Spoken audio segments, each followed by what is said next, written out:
MPC BiPC ఇంటర్లో ఏ group అయినా సరే best degree course India's first industry integrated AIDP degree. Call now.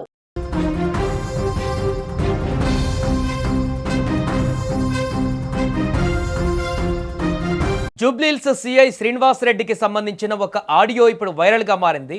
తనపై ఫిర్యాదు చేసిన బాధితురాలితో సిఐ ఫోన్లో మాట్లాడిన మాటలు సోషల్ మీడియాలో వైరల్గా మారాయి.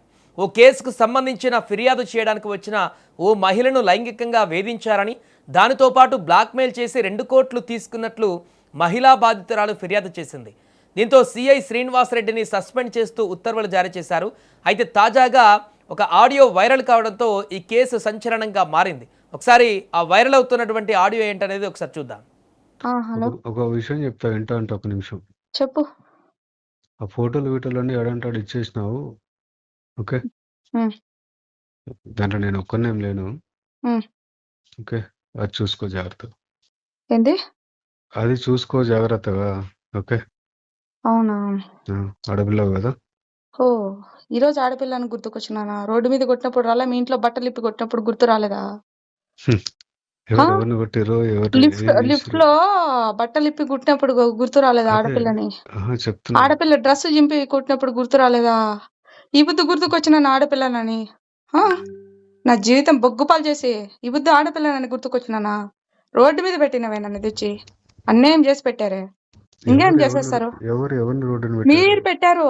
మీరు నా జీవితాన్ని నాశనం చేసి రోడ్డు మీద పెట్టావు. ఇక చూసుకుందాంలే. ఏమో నాకు పోతే పోనీ, నా పరువు ఏమైతుంది? పరువు పోతే పోనీ. ఇన్ని రోజులు అదే కదా నువ్వు అన్నావు. నువ్వు పో, ఏం చేస్తావు చేసుకోపన్నా కూడా. పోనీలో వదిలి ఏదైతే అదేమని పానాలు పోతాయి అంతే కదా. జూబ్లీహిల్స్ పోలీస్ స్టేషన్లో ఇన్స్పెక్టర్గా పనిచేస్తున్న శ్రీనివాస్ రెడ్డి వ్యవహార శైలి ఇప్పుడు డిపార్ట్మెంట్లో పెను ప్రకంపనలు సృష్టిస్తోంది. వ్యక్తిగత సమస్యలతో సతమతమవుతున్న ఒక మహిళ తన సమస్యపైన న్యాయం కోరుతూ జూబ్లీహిల్స్ పోలీస్ స్టేషన్ను ఆశ్రయించారు. బాధితురాలి గోడు విని న్యాయం చేయవలసిన సిఐ శ్రీనివాస్ రెడ్డి ఆమెలోని బలహీనతను ఆసరాగా చేసుకున్నాడు. బాధితురాలికి రక్షణ కల్పిస్తానని నమ్మబలికి ఆపై ఆమెను తన మాయమాటలతో లొంగదీసుకున్నాడు.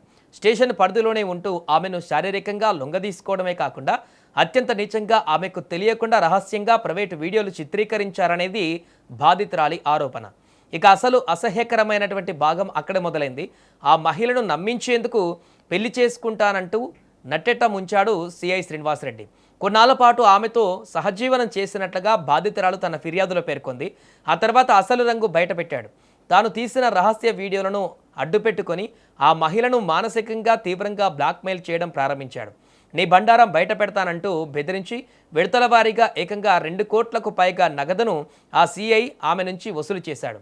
భయంతో వణికిపోయిన ఆ మహిళ తన సర్వస్వం కోల్పోయిన తర్వాత ఇక లాభం లేదు అనుకుని ధైర్యం తెచ్చుకుంది. సిఐ వేధింపులు తట్టుకోలేకపోయిన బాధితురాలు సిఐ శ్రీనివాస్ రెడ్డితో తాను మాట్లాడిన సంభాషణలను, ఆయన బెదిరింపు ధోరణిని రికార్డ్ చేసింది. ప్రస్తుతం ఆడియో టేప్ సోషల్ మీడియాలో పోలీసు వర్గాలలోనూ విపరీతంగా వైరల్ అవుతుంది. ఆడియో సిఐ మాట్లాడుతూ జాగ్రత్తగా ఉండాలి, ఎవరికి చెప్పొద్దు అంటూ ఆ మహిళను పరోక్షంగా హెచ్చరిస్తున్న మాటలు స్పష్టంగా వినిపిస్తున్నాయి. తనను లైంగికంగా వేధించి 2 కోట్లు కాజేసి ఇంకా బ్లాక్మెయిల్ చేస్తున్నాడంటూ ఆ బాధితురాలు నేరుగా రాష్ట్ర పోలీసు ప్రధాన కార్యాలయానికి వెళ్లి డీజీపీకి లిఖితపూర్వక ఫిర్యాదు చేసింది. తన వద్ద ఉన్న డిజిటల్ ఆధారాలు, ఆడియో రికార్డులను అధికారులకు సమర్పించింది. ఇక బాధితురాల నుంచి వచ్చిన ఈ సంచలన ఫిర్యాదుతో రాష్ట్ర పోలీసు ఉన్నతాధికారులు అత్యంత సీరియస్గా స్పందించారు. డిపార్ట్మెంట్కు మచ్చతెచ్చేలా ప్రవర్తించిన జూబ్లీహిల్స్ సిఐ శ్రీనివాస్ రెడ్డి ఉదాంతంపైన ప్రాథమిక విచారణ జరిపించారు. ఆరోపణలలో ప్రాథమిక నిజాలు తేలడంతో Hyderabad police commissioner CV Anand తక్షణమే స్పందిస్తూ సిఐ శ్రీనివాస్ రెడ్డిని సస్పెండ్ చేస్తూ అధికారిక ఉత్తర్వులు జారీ చేశారు.